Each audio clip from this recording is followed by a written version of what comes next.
அண்மை செய்தி.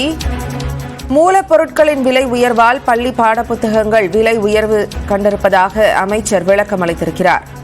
தமிழகத்தில் தமிழ்நாடு அரசு சார்பாக வெளியிடப்படும் பாடப்புத்தகங்களின் விலை ஏற்றப்பட்டது. 40 விழுக்காடு வரை விலை ஏற்றப்பட்டதற்கு எதிர்ப்பு எழுந்த நிலையில் தற்போது அதற்கான விளக்கத்தை அமைச்சர் அளித்திருக்கிறார். கூடுதல் விவரங்களோடு செய்தியாளர் லிபிகா இணைப்பில் இருக்கிறார்.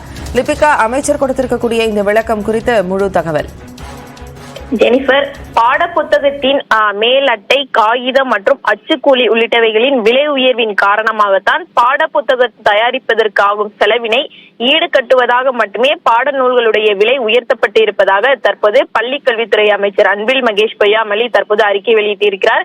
தமிழ்நாட்டில் இருக்கக்கூடிய அரசு பள்ளி மற்றும் அரசு உதவி பெறும் பள்ளிகளில் 1ஆம் வகுப்பு முதல் 12ஆம் வகுப்பு வரை பயிலும் மாணவ மாணவியர்களுக்கு விலையில்லா பாடநூல்களானது வழங்கப்பட்டு வரக்கூடிய நிலையில் தனியார் பள்ளிகளில் பயிலும் மாணவர்களுக்கு விலைகள் புத்தகத்து விலைகளுக்கு விற்பனை செய்யப்பட்டு வருகிறது.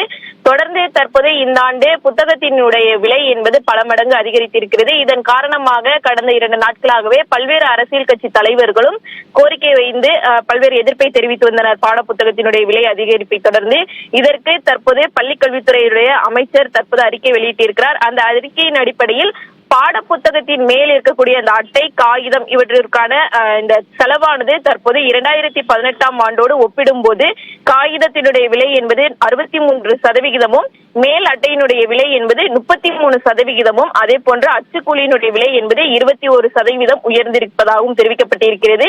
எனவே அந்த விலையேற்றங்களை ஈடுகட்டும் வகையிலே தற்போது இந்த பள்ளியினுடைய பாட நூல்களினுடைய விலை என்பது 6 ஆண்டுகளுக்கு பின்னர் தற்போது உயர்த்தப்பட்டிருப்பதாக தற்போது அந்த அறிக்கையில் வெளியிட்டிருக்கிறார்.